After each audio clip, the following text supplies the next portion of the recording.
Today, we're reviewing Ryan Wilson's 3-round 2025 NFL mock draft. If you are new, feel free to like, comment, and subscribe. We're getting right into this with the number 1 overall selection. This is a 17,000 subscriber special. You guys have been blessing me, and we're on the road to 20K. Thank you for that. Of course, if you guys do want to support the show, using the code HAILMARY when you sign up for UnderDog gets you up to $1,000 in bonus cash. But it sends me $60 as well. So full transparency there. Cam Ward just feels like the locked and loaded pick for the number 1 overall spot.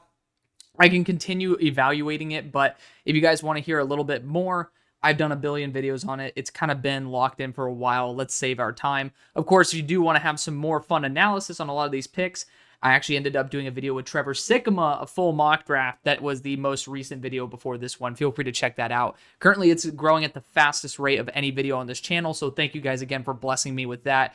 And, it was a blessing for Trev to come on the show. It's honestly wild. We've had a great lineup, and it's only continuing this week. So, at number 2, Shedeur Sanders goes. It is very possible. It is also possible that he ends up slipping. I think that there is almost an equal chance that he goes in the top 3 as he does sliding to the late first. There's a lot of contention there, but I do think, I think we're starting to do the quarterback overhype thingy again. The Browns have not taken a QB.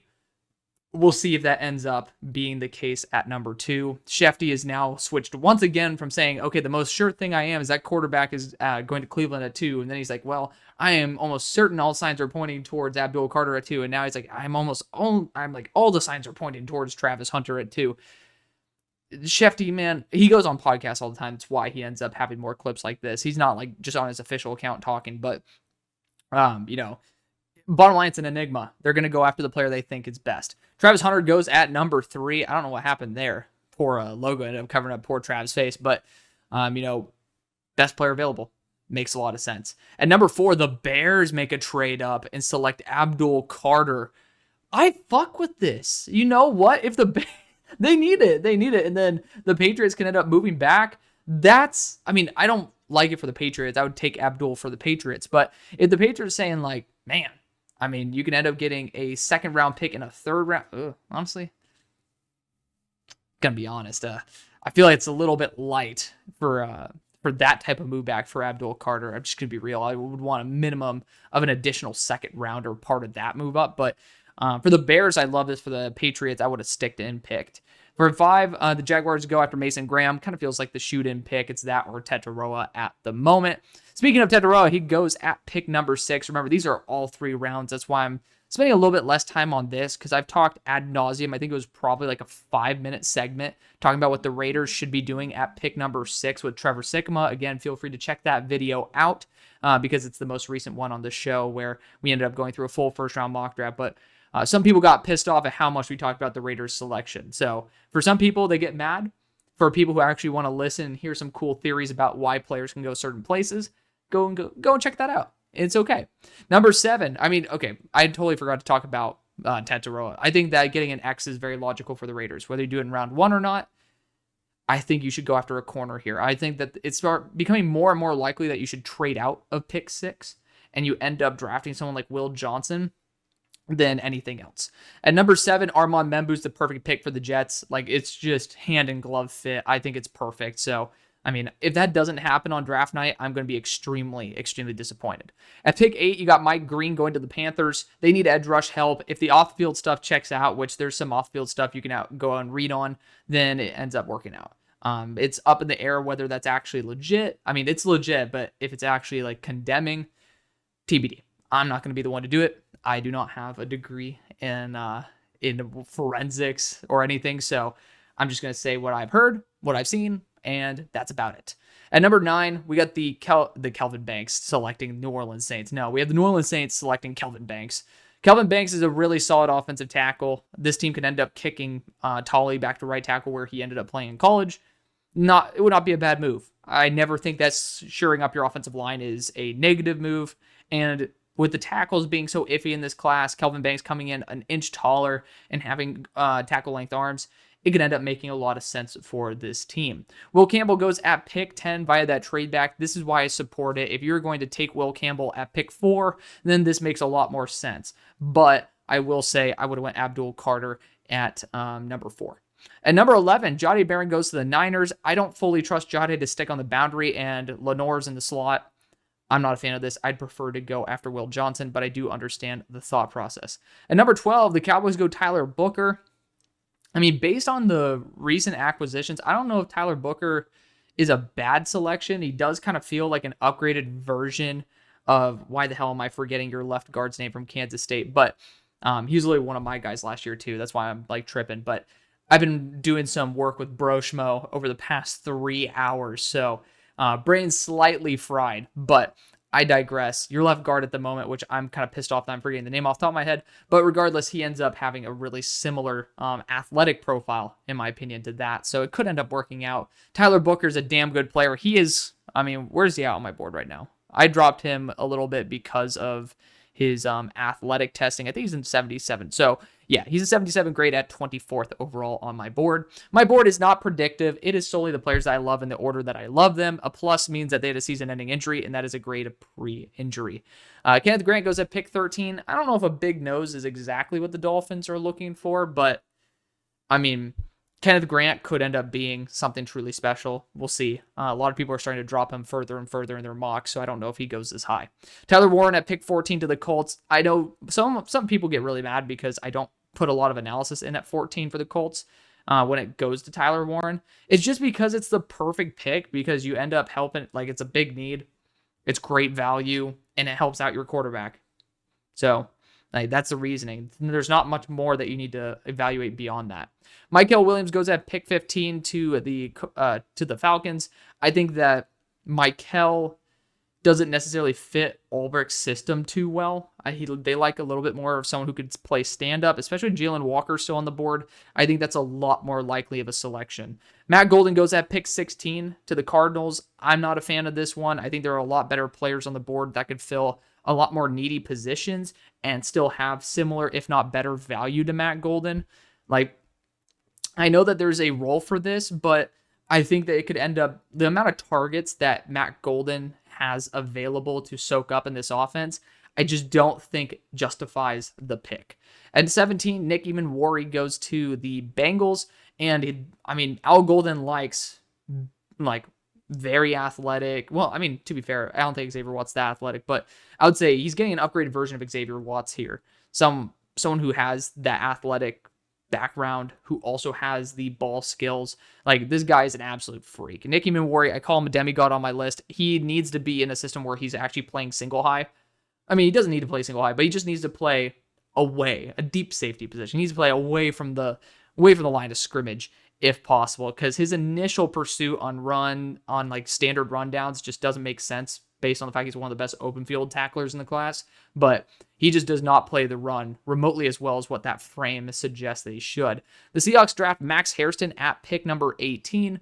Max Hairston's a good corner. Again, I've talked about the updates in his background issues, but there's some stuff that went on there. You can do your own research, but boundary corner is pretty dire for the Seahawks. I would not say that Max Hairston has remotely close to top 20 in terms of talent grade, but guys like Mel Kiper Jr. have had him in their top 32 for a hot minute. At pick number 19, you got Jalen Walker. Jalen Walker is going to go a lot higher than this, so I understand, like, you got to do whatever you got to do. Jalen Walker's a great value at 19. Genty at pick 20 obviously doesn't need any introduction. Fantastic value for a top-end weapon. At number 21, Walter Nolan goes to the Steelers. We need defensive interior help that is young and growing and developing. I would like Kenneth Grant because I'd want a true nose who needs a little bit of development for Cam Hayward to kind of mold. But Walter Nolan, I am not going to be too pissed off if it happens. He's young. Some people say he has personality concerns in terms of being immature. If there's going to be anybody who shores you up and makes you a built professional, I think it's going to be Cam Hayward and TJ Watt in the defensive line meetings. At number 22, Colton Loveland goes to the Chargers. It makes a lot of sense because you pair him back up. It's a storyline, but some Chargers fans are talking about how this pick is going to be a little bit more focused on Ortiz's wants rather than Harbaugh's. It could end up being where Ortiz doesn't believe in the value of Colston Loveland and goes after a more valued position like edge rusher. At 23, Trey Amos goes to the Packers. I love Trey Amos. I support this. This team needs corner, and corner drops off tremendously fast in this draft. Do not waste.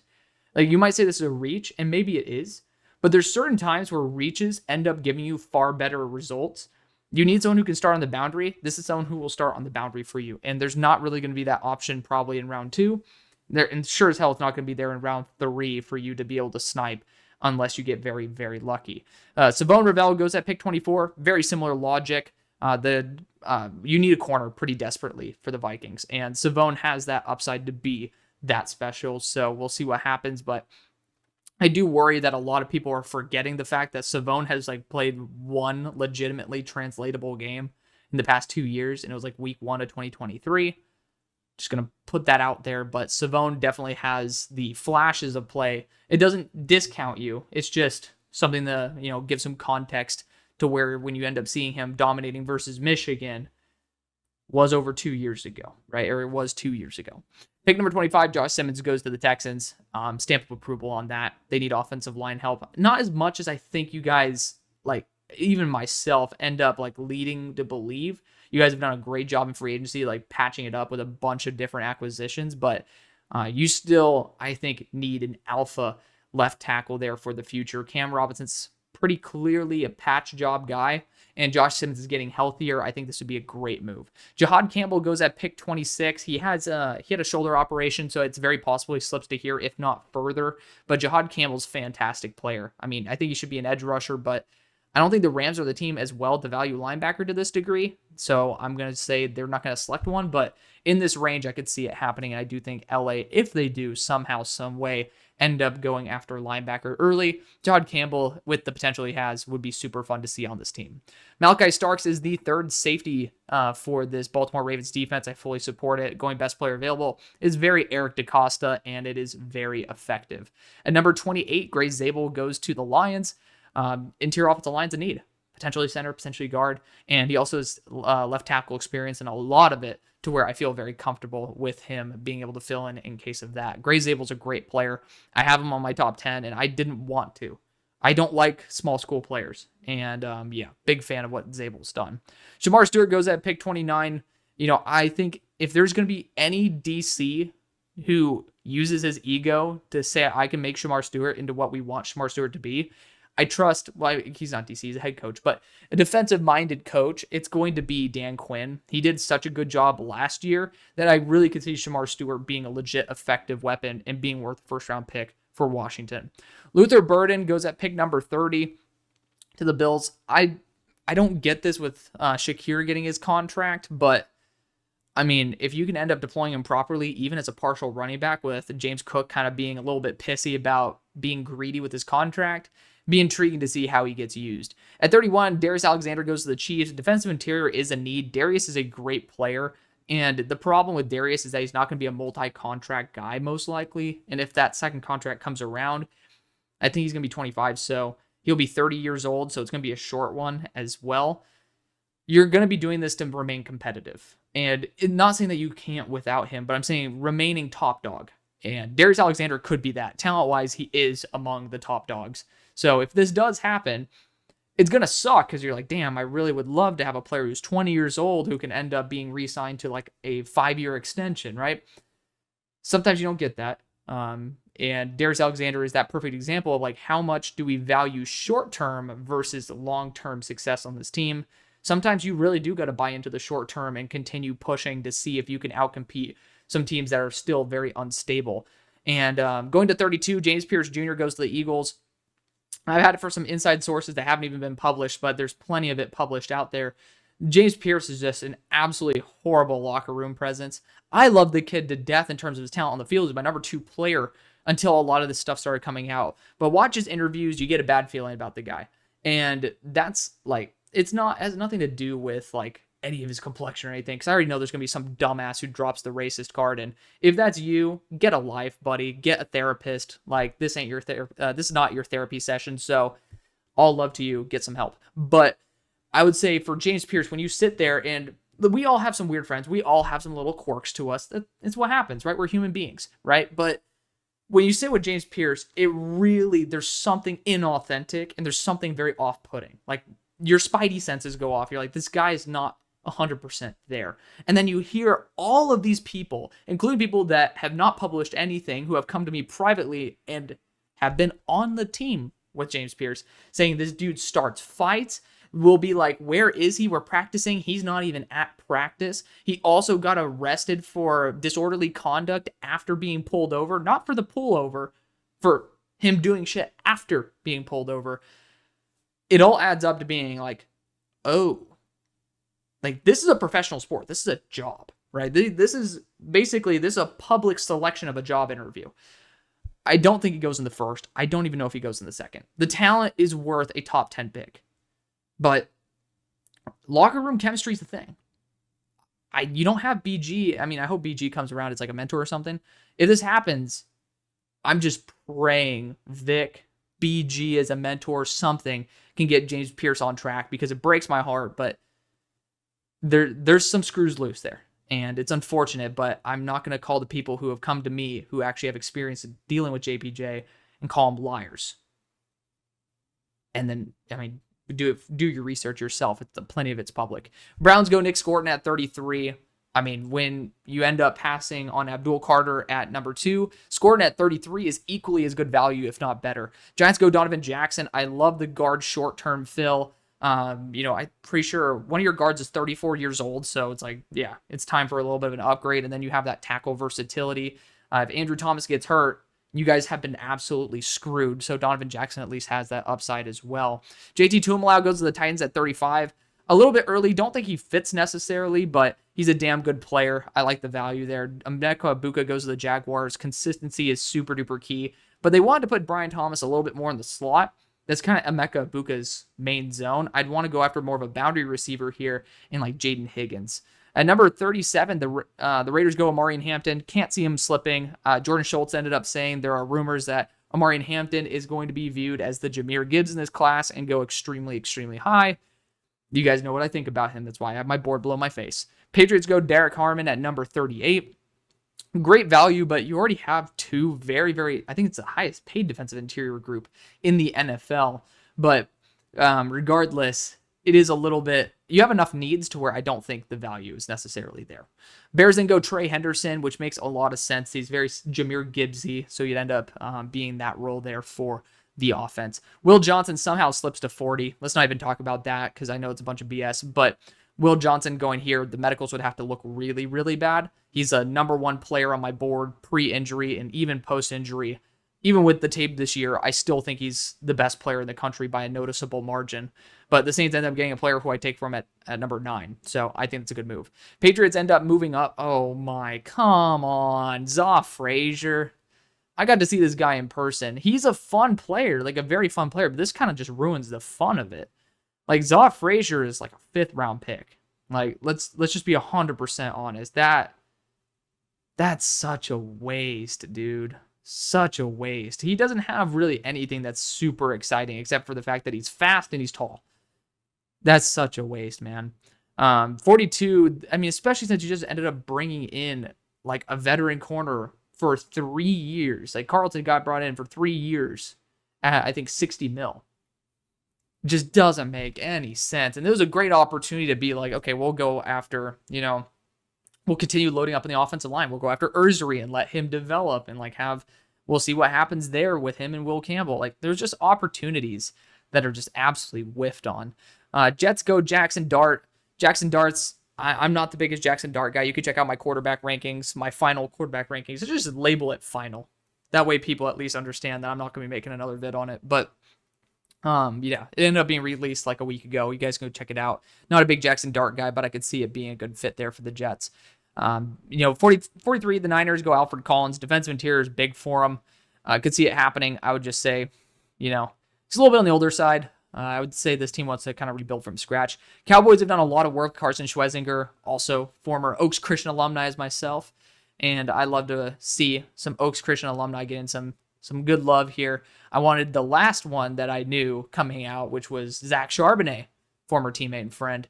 I wanted him to go to the Cowboys. Did not do that, but hopefully we'll see what happens. 45, the Colts go Ariante Ursary. I don't know if he ends up sticking at tackle, but you could actually end up using him as a guard and be perfectly fine. The Falcons get their boundary corner here in Darian Porter. I guess age didn't really matter to them when they drafted Michael Penix. Could end up being the same thing with Darian Porter. Cardinals go Jonas Savania at 47. Good flexibility. I just am not fully sold on him. he just doesn't really give me a lot of confidence in his capabilities. Dolphins go Charles Grant out of William and Mary. My biggest problem with this is, one, he's developmental. Two, are you kicking him to guard? Three, if you're not, then are you kicking a second round pick that you had last year in Patrick Paul to guard? Or are you kicking Austin Jackson to guard? And if you do the latter, who's playing right tackle? Because Charles Grant and Patrick Paul are left tackles. Doesn't make very much sense to me. I don't like that pick at all. Bengals go Jack Sawyer at 49. Spoiler alert, in the upcoming project I have with Broshmo, end up taking Jack Sawyer to the Bengals, but not at 49. A little bit more palatable with those arm length issues. 50, the Seahawks go Jalen Royals. I think wide receiver is a big issue for them. That's not talked about enough. I don't mind it. It's just I want the medicals to check out. Broncos go Ben Morrison at 51. When in doubt, go after the cornerback route. Ben Morrison's incredible value. Before injury, he was my number 3 player on my board. Seahawks then go Tate Ratledge at 52. I support it. High floor player. It's a little bit early, but again, without trades, you're not really sacrificing too much. Buccaneers then go Landon Jackson at 53.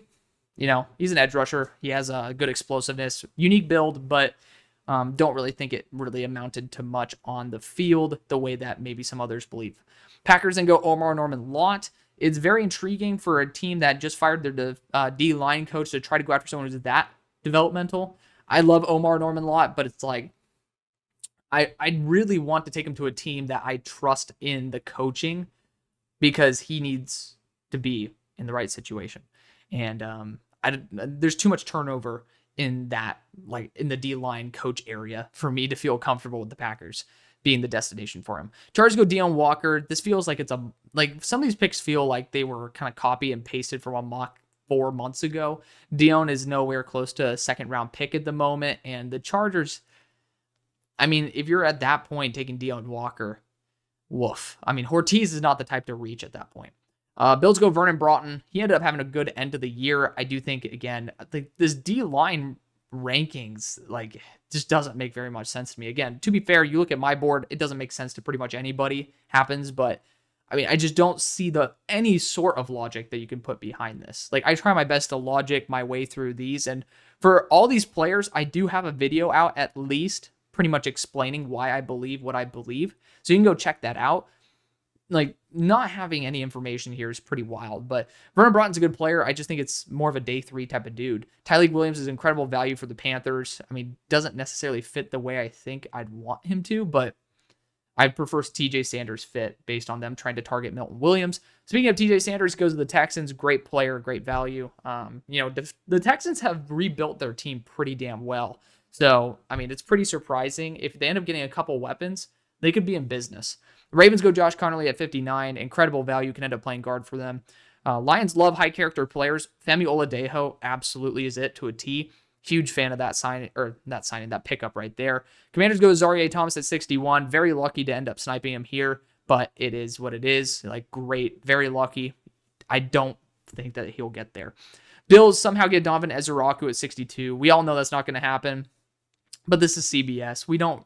Apart from Mike Renner, we just don't respect, unfortunately, the work that they put out there. I wish it were different, but it's a lot of this. I might have to talk to Mike about it. And if you guys do love Mike Renner, he ended up coming on the show a week ago to come on for a mock draft, so check out that video as well. But it's there's CBS Sports. I mean, the reason why I do this, I saw it's multi-round, which at this point, that's how you guys end up wanting to click on stuff, which, I mean, at the end of the day, I want to give you guys, everybody say, oh, you're just doing this for the clicks. People are going to click on shit. That's the whole entire point. Why would I spend time doing something you guys don't want to watch, right? But on top of that, it allows us to see more players, different outcomes. But, I mean, CBS is, so far, it's pretty much ESPN, and then NFL Network, and then CBS. And actually, CBS is above NFL Network in terms of what you guys like to see. Mainly because it's kind of a clown show, right? There's no respect for CBS, but I digress. Ezeraku's a great pickup for the Bills, just won't happen. Milam going to the Chiefs at 63 at guard seems a little bit wishful, but I do think that, not saying Wyatt Milam should go before this, which I think he could, but I do think for the Chiefs specifically, going guard this early, it's tough. I would say round 3, maybe at pick 66. I know it doesn't seem like a big difference, but it kind of is. Maybe you could start talking about it, but still. Eagles go Kevin Winston Jr. at 64. Could totally see them trying to do that and, developing a young athletic player. Josh Farmer goes to the Giants at 65. Another pick I could see happening. Defensive interior is a big issue for the Giants, and Josh Farmer is very high ceiling. I just don't think he goes this high. Chiefs then go Jordan Birch. Very, very, very Spags-esque edge. I don't know if edge is as big of a need as what people want to call it, but Jordan Birch is great value at 66. Browns snipe Isaiah Bond at 67. The question is, how good of a pickup is this? I say snipe because Isaiah Bond could go as high as some people say the first round. I don't think so. And I was a big believer in Isaiah Bond. I still am. It's just he was noticeably different when not healthy. And I mean, at the end of the day, players are not going to 100% play 100% healthy. Like, it is sometimes good to see when a player gets hurt, how do you perform? And Isaiah Bond did not perform very well. So at 67, I think that overall the package makes a lot of sense. When healthy, it's a steal. When not healthy, it's a bit of a risk. So, I mean, at 67, it makes a lot of sense. Bilal Cohn goes to the Raiders at 68. Yeah, it's just, it's a reach, man. It's a reach. I don't get it personally. Bilal Cohn's still fun, but it's a bit early. Jaden Higgins goes to the Patriots 69. There's a much higher chance he goes in the top, I would say in the top 20 over slipping out of the second round. Like, that's how different it is. I think Jaden Higgins he's one of those players where every time you hear someone talk about him, they love him, but no one has the balls to say how much they'll like actually push him up their rankings. Every time you hear it, it's like, oh, so you have him as like wide receiver 2 or 3. It's like, oh man, I love this guy. Everything is perfect about him. Like, great release package. He proved that he's a good downfield threat. And then all of a sudden they're like wide receiver 7. What? Like, it doesn't make sense. So I think that people are just trying to talk themselves into not getting flamed. Jaden Higgins is my wide receiver 3 and will end up being my wide receiver 2 or 1. He was at my wide receiver 1 at the start of the year. His testing was way better than I thought some of the on-field stuff was. So hopefully he can maintain it. I think there's a higher chance he's taken at pick 19. I'm not saying exactly to the Buccaneers, but 19 or higher than 69. Then we got the Jaguars going Jonas Sanker, really good DB. I think that I'm a little bit lower on him in terms of run defense than most people, but that should just show you, if you do believe in that, even more reason to take him here at 70. Saints go Io Maynor at 71. Great value pickup. Bears go Jalen Reed at 72. One of the few safeties I really need to get to. I've been going through the DBs, and I'll be getting out some rankings videos for you guys because it allows a nice little change of pace. Gunnar Helm is, oh my God. This really is copy and paste from 4 months ago, isn't it? I mean, like, I'm just trying to double check, but this is so bad. Yeah, just no. Just no. Panthers go Xavier Watts at 74. Good value there. They need DBs. Niners go Kyle Kennard out of South Carolina. Good value again. You're getting some good snipes here. Quinshon Judkins won't slip to this point, but he's a perfect pickup for the Cowboys. Kind of very similar to Zach Charbonnet in that aspect. Brashard Smith goes to the Patriots 77. Don't think he tested well enough, but got to show some love for my SMU ponies.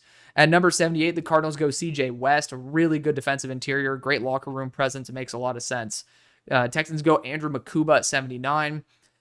I don't think there's enough value for safety, in my opinion, with Chauncey on the team for the Texans to get the best bang for their buck out of Makuba without sniping a wide receiver at this point. Chris Paul goes at number 80 to the Colts.